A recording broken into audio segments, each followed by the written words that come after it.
Any too soon. Wow, that was really bad. It's supposed to be B-roll in the intro, right? Right, exactly. Welcome to the CrossCounsel podcast. We're here to offer helpful insights and inspiring testimonies to support you on your journey.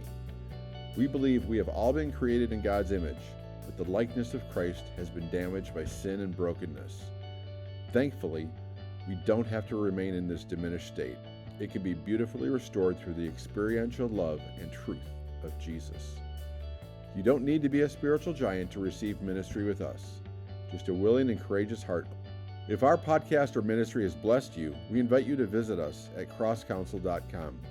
Your support, whether through a special gift or as a monthly partner, helps sustain this work and keep the podcast going.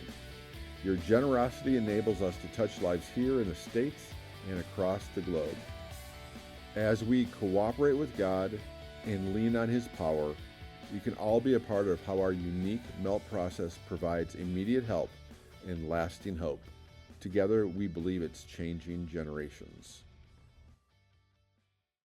So, AJ and Hillary, welcome back to the podcast. Hey, hey. Thank you. Got any fun stuff going on? What's happening? I've got a random floating holiday from work. So we are recording at 12:21 on a Monday when I would normally be at the shop right now.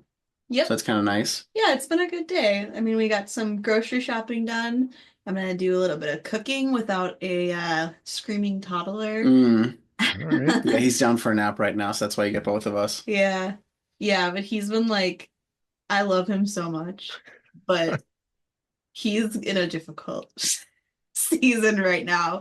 He just wants to be with us, like held by us constantly, wants constant attention, being played with. And so if I stop to do anything, like his emotions are getting bigger. His emotions are getting bigger. Yeah. So AJ's here and I get to just cook dinner peacefully. And I'm really looking forward to that. I'm not gonna lie.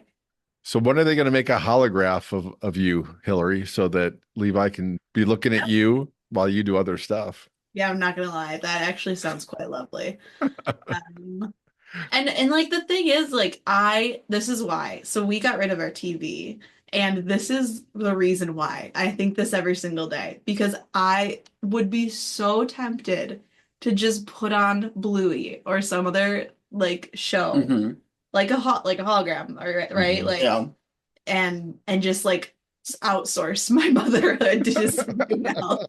It would just be so tempting, and so that's why we don't have the screens because man, I am weak, but the Lord is strong. So thank goodness. Yeah, it's been a weird couple of days. I was talking to a guy at church yesterday. He said, I don't know if you heard, but yeah, my wife's car got totaled. I'm like, what?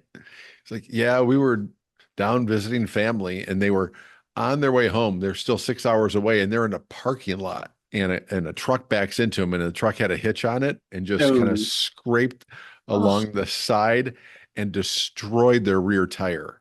Oh no. So yeah, there was a whole comedy of errors that happened after that, but I thought that is so weird. So that's way worse than near misses, but I've had two near misses. I was cutting through some back streets because one of the highways here was backed up, and I'm very familiar with that area. And so I'm driving actually on the phone with Jenny, and this truck comes roaring out of its driveway backwards. And I'm like, oh, he's going to stop. He's going to see me. And he didn't. And I swerved and I swear missed me by inches. Like, oh my gosh. Wow, how weird, right? That this guy got hit by a truck backing up, and I almost got hit by a truck backing up like within 24 hours of that. But yeah, I'll take the near miss any day.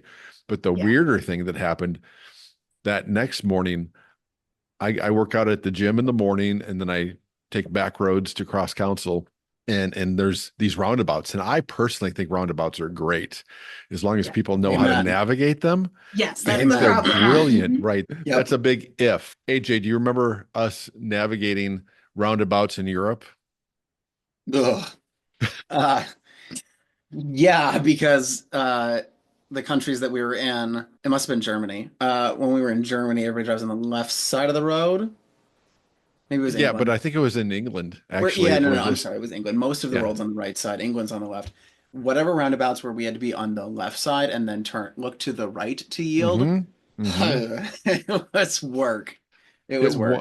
It was, yeah, because it was so great that Jenny and your brother and sister were in the back, and your mom just loves looking at everything, and you were my navigator, like, Yep. because your head just spins. Like in a roundabout, you have to pay attention, but then Yeah, when and it's you're everything already on is the wrong side of the car right, and having to shift with your left hand. And so I was in what would feel like the driver's seat, you know, calling the shots. right. So Yeah, I yeah, that idea of having to look to the right was, it just messed with your head. Like, you have to look to the right. I have to look to the yeah, right. Well, even left turns were tough because to go to a gas station here, you turn right, you see a car, you cut inside of them because you're turning mhm. right. And then for my brain to have you turn left and not go around them, but could have cut inside of them with the left. Oh, Yeah, it was work. It was work to do the right thing.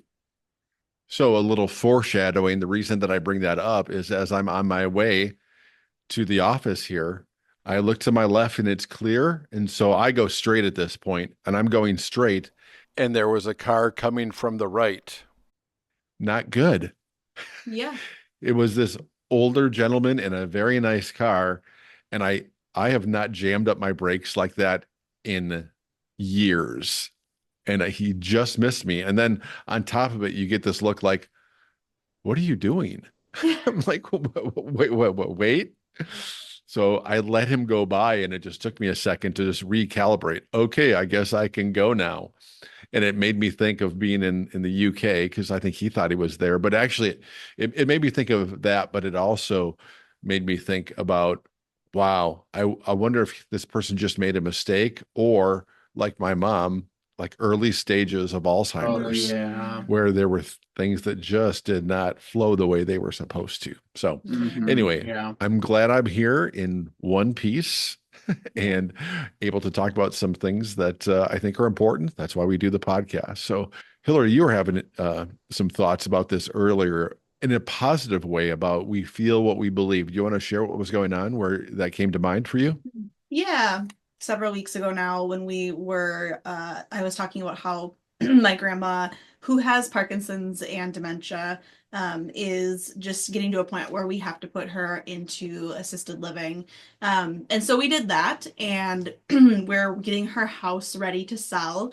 And so I went with my mom and we went through the house and looked at all her different things. She has really beautiful like kitchen stuff and china, and went through even some of her clothes, which are coming back in style now. So I was like, it was great. I felt like I was in like the newest shop on the corner. Um, but but yeah, I brought all that stuff home and I cleaned it all up and I put it all in its place at home. And I would just like in the morning I'd get up and I'd pull out one of my grandma's coffee mugs that just made me think of my childhood. We lived with my grandparents for a while. So, Mm, and I've always been very close to my grandma.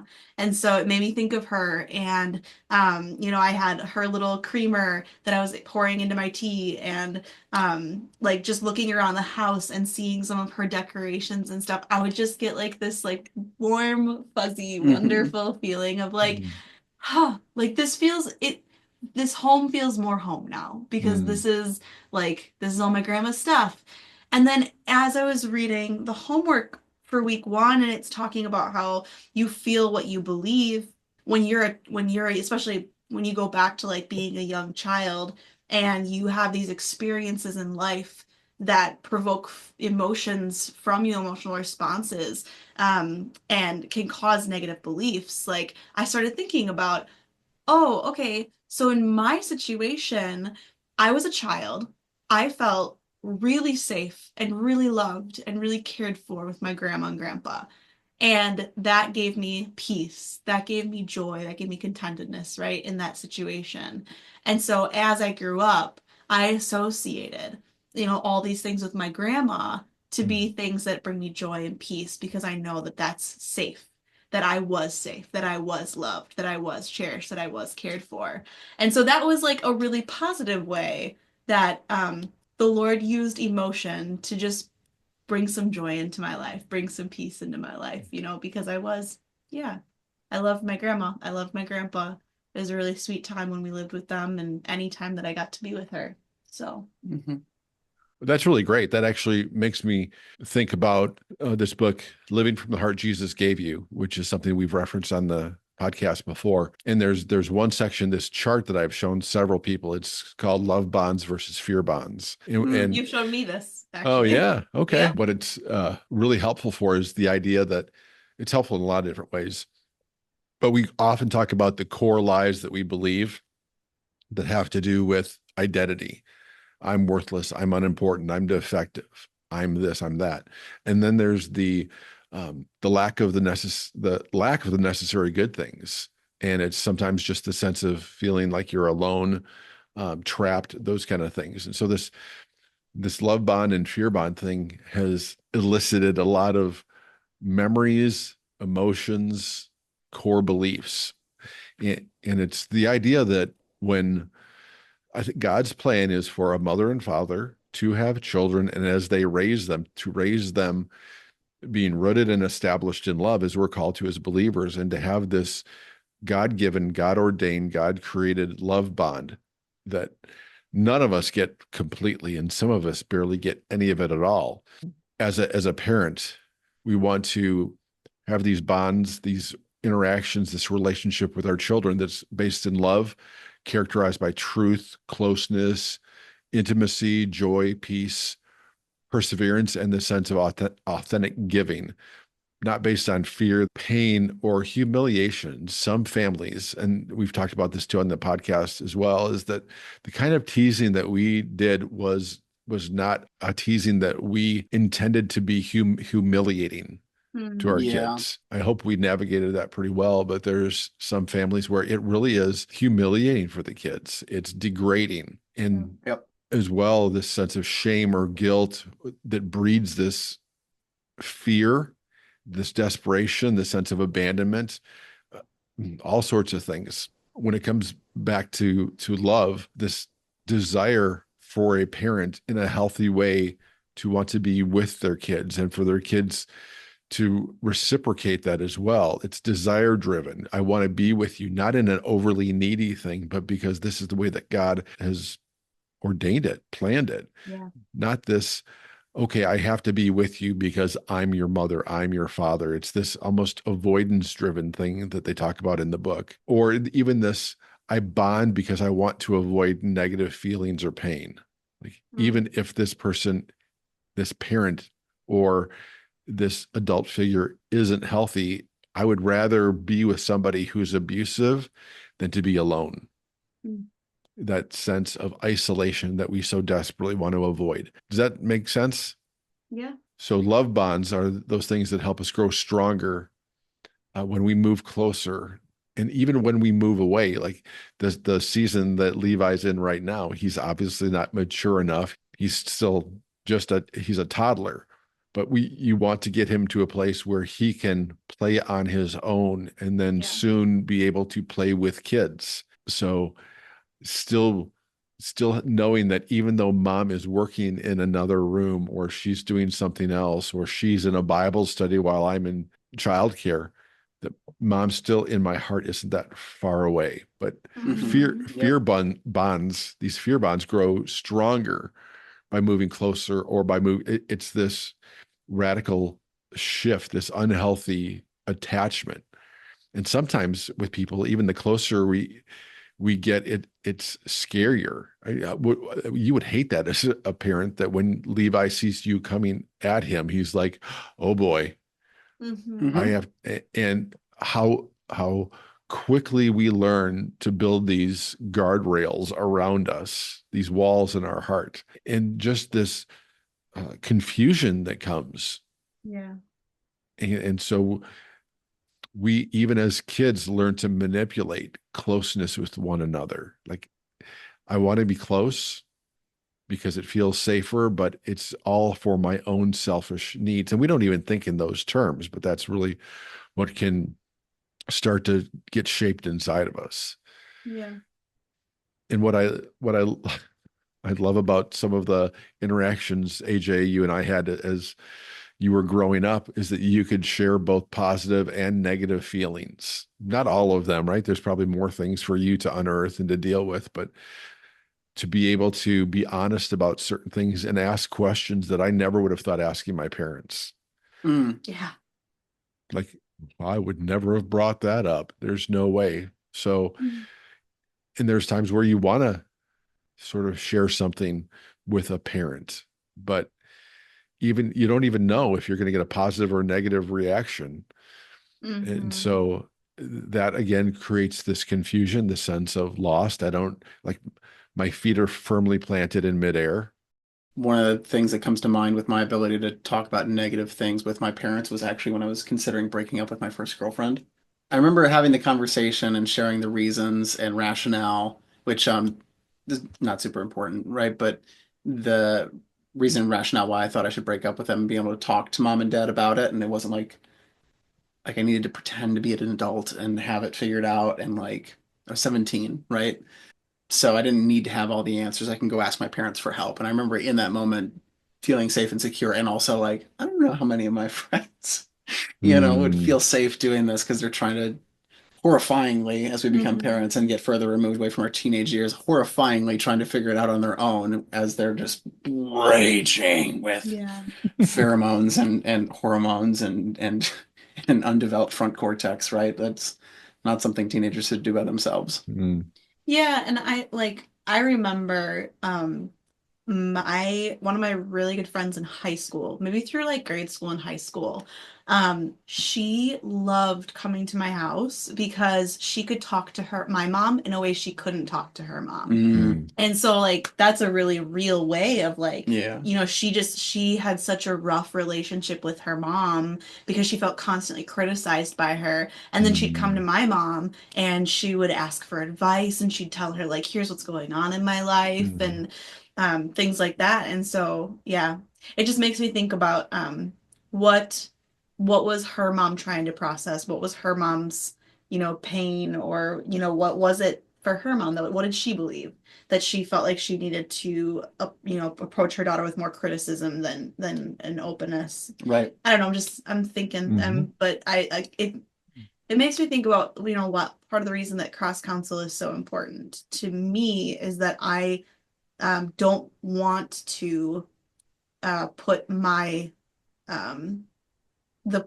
the parts of me that the Lord still needs to work on and renew and transform. I don't want to like push that onto Levi and make him carry that burden. Like I want to be unreliant on Levi in both the love bond and fear bond. I want to be like a love bond, but I don't want it to be fear bonding that I do with Levi. Do you know what I mean? I do. I think you're so on point with that. And what I've said for years is the only agenda that love has is love. Yeah.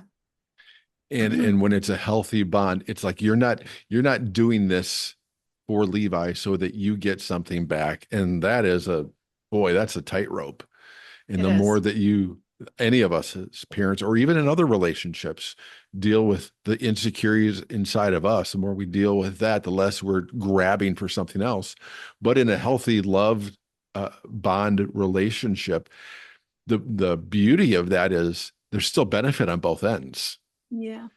And what happens is more and more authenticity and transparency. And you look at Jesus. Jesus was always authentic with people. I don't know if he was always transparent because of his long game. He couldn't. There's things where he just said, "Well, now is not the time." So he wasn't like fully transparent. But I think his heart was always transparent, not his agenda. So the idea that when we're more attached with this bond of love, it actually encourages being able to act like yourself, your genuine self, which is a whole nother story, a whole nother podcast of us even discovering who we are. But when it's fear and manipulation, it's always this vying back and forth, whether people recognize it or not. It's like, who has the upper hand? There's a Seinfeld on that about, if I say this or if I break up, they're going to get they're going to get the upper hand. And it's just this game that we play. And those kind of fear bonds, those insecurities inhibit people from acting like themselves. We learn to put on these masks in order to get what we think is acceptance. Mhm. Yeah, there's something else I wanted to go back to. So we could talk about it a little bit more. But you talked a little bit about how you guys were really careful about how you teased each other. And I'm just like as you were talking about, I was thinking about because my family was a little more aggressive with our teasing. Um, and I think sometimes people look at cross counsel, transformational prayer, and they think, I don't have a traumatic history. I don't, but they did have, say, a family that teases, right? Mm-hmm. And I'm even thinking about like one instance where we were at the river, like playing in the river, swimming all afternoon. And my dad and uncle, and I don't remember who else were this, but I know it was my dad and my uncle. And they were like, come on, guys, we gotta go. And we were refusing. We did not want to leave. We were being sassy little kids that kept jumping in the water when we shouldn't. And so they were like, all right, we're going to leave you if you don't come with. And so we thought, haha, very funny. We're going to just keep doing what we're doing. And so they got in the truck and they drove away and we couldn't see them anymore. And I remember this, we all started crying. Like we were panicking. We were so scared. And then they came right back around and they're laughing and everything. And they didn't think anything of it, right? Mm-hmm. But how many experiences do people have like that where, oh, that was actually really painful for me and really scary for me because I really didn't know if dad was coming back. And so I wanted to like ask you about that and just talk about that a little bit because it's not just trauma, right? Like there are still things that we come to believe even in the goofy stuff. Mm-hmm. Things could have happened to you that aren't criminally prosecutable that reinforce something terrible to you. Yeah. Yeah. Yeah, there's a line somewhere in all that, especially when it comes to the different ages of your kids. Yeah. And I think when it comes to trying to teach your kids lessons, you should be firm, friendly, and fair. A friend of mine, Dave Bechtold, he talks about firm, friendly, fair, and he was a children's pastor. And I know maybe it's outside the scope, but if they wanted to teach you that, hey, it's time for you to go, and because we're the parents, you're the kids, I know you're having a good time, but it's time to go. But that to me seems a little manipulative. And somebody could say, well, we're just trying to, teach them a lesson or that they get thicker skin. And I think we can have thick skin one of two ways. Maybe there's more. One is you just learn to fake it, to put on that mask, to suck it up, buttercup. Mhm. Or the more that we're rooted and established in love, we can get thick skin like Jesus had. It was thick and it was deep, but it was still sensitive. And you could have, three of you kids there. All three of you had that same experience, and all three of you could have interpreted it one way or another. Yeah. That's the thing. For one of your brothers, it could have been like, oh, that was funny, ha ha. I guess we shouldn't do this. One could be just angry and bitter, and you could be filled with all this insecurity and fear and panic and right. Yeah. It's not what's happened to us. It's how we've interpreted what's happened to us, which doesn't get people off the hook for their bad behavior toward us Yeah. or us, right? None of this is justifying wrong or sinful behavior. Does that And it help? brings us back to it brings us back to the we feel what we believe. And so Mm-hmm. in that moment, I believed my dad wasn't coming back, right? Mm-hmm. And Right. like I had been left there and I was going to Mm-hmm. have to try to figure out how to survive the night on the Mm-hmm. Mississippi River, right? I Right. remember these thoughts going through my head. And so that was the fear that I felt that, all of that was something that who knows? I haven't had a session on it. Who knows if I ever will, right? I just brought it up Well, as an example, Mhm. but it's like it just brings us full circle to like I believed something that wasn't mm-hmm. true, but I believed it, and I can Mm-hmm. logically tell that little girl now that hey Hillary, he was never going to leave you there ever overnight. But that little girl believed she was getting left. Well, that's interesting too that you bring that up because one of the other points that the living from the heart Jesus gave you, people say is love bonds, truth pervades the relationship, where in a fear bond, deceit and pretending are required. Like them Mhm. driving away, pretending that they were abandoning you. That's Yeah. that's that's right in the text. Yeah. Yeah, and that love bonds continually grow and mature people, equipping them to find their hearts, the hearts that Jesus created them with, the heart that Mhm. Jesus gave them. And fear bonds increasingly restrict and stunt growth, keeping people from finding their hearts. Mhm. Wow. And the Mhm. last thing in their little chart here is love bonds operate from the front of the brain, the joy center, and govern how do I act like myself, while fear bonds operate from the back of the brain and govern how do I get what I want. Yeah. Yep. Ooh, talk about finishing strong, right? And Yeah. they don't just trail off. Wow. How do I act like myself? And I think that needs to be quantified too, right? Again, the heart that Jesus gave us, not how do I act like myself in a selfish kind of way, because that's really the fear thing is how do I get what I want? Mm. Like when Paul says in Philippians 4, everybody loves to quote, I can do all things through Christ who strengthens me. But the Mhm. verse before that is, I learned what it means to be content. And then he lists things. Yep. Be at peace in all situations. Be reconciled to one another. How do I act like myself in that context with those things? So it's good. Yeah, and that's a hard thing to do, right? Mm-hmm. That's like that's such a great like, hey, do you not feel like you can act like yourself in every aspect of life always? Maybe you need a session. You know what I mean? Well, that's the other thing.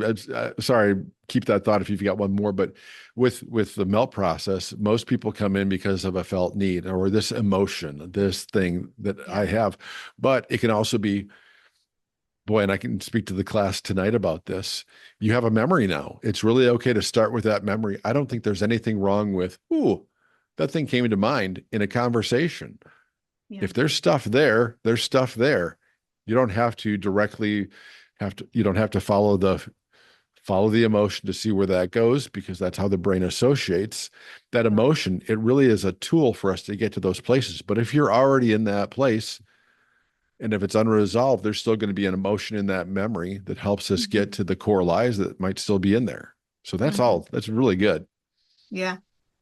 So whenever you have a memory, just write it down, take it into CrossCounsel. All Mm-hmm. right, where do we start? Here's my Mm-hmm. notebook full of them. Mhm. Right. And just because you have the list of the memories too, this is something that I want to talk about more in the future. But some people get really excited and memories come to their mind, and then they're just like, okay, I'm in this place. Like this is what you could do that's half measures. We've talked about half measures before. Mhm. Oh, I felt really bad and scared, and how am I going to survive?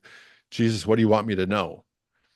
Okay, well, the Lord is able to bypass the process and bring truth to your heart, but it just seems like, and that would be a normal thing. I see new people very excited about inviting Jesus into those memories. And there are approaches that just focus on inviting Jesus into memories. We're not inviting Jesus into memories just like that. It's being able to discern what happened in my heart, what happened in my mind as a result. He wants to grow us up by having us own the beliefs that we bought into. So it's not a shortcut. It's painful to look at, I am still believing right there. Or I made this decision. I'm not putting this on you, Hillary, but in a situation like that, we make this vow or this decision. I can't rely on people. I just have to do it myself, which in the moment helps you survive that and maybe take some means to try to get through that Yeah. before they come back laughing, right? Right. But that can plant seeds in our heart that have impacted our whole life. Mhm. So by not just only inviting Jesus into those memories, but to see what kind of things happen. How did my heart and my mind get misshapen? How did things get tangled up in the deepest ways? To Mhm. invite him into those places, to address the lies that we believe so that he can bring truth. Thanks for joining us on the CrossCounsel podcast. Keep pursuing transformation with a courageous heart, open to what only he can do. There are many ways to get involved. Pray for us, consider supporting us, share these podcasts, and if you haven't already, take the step to jump in yourself. We'll see you next time.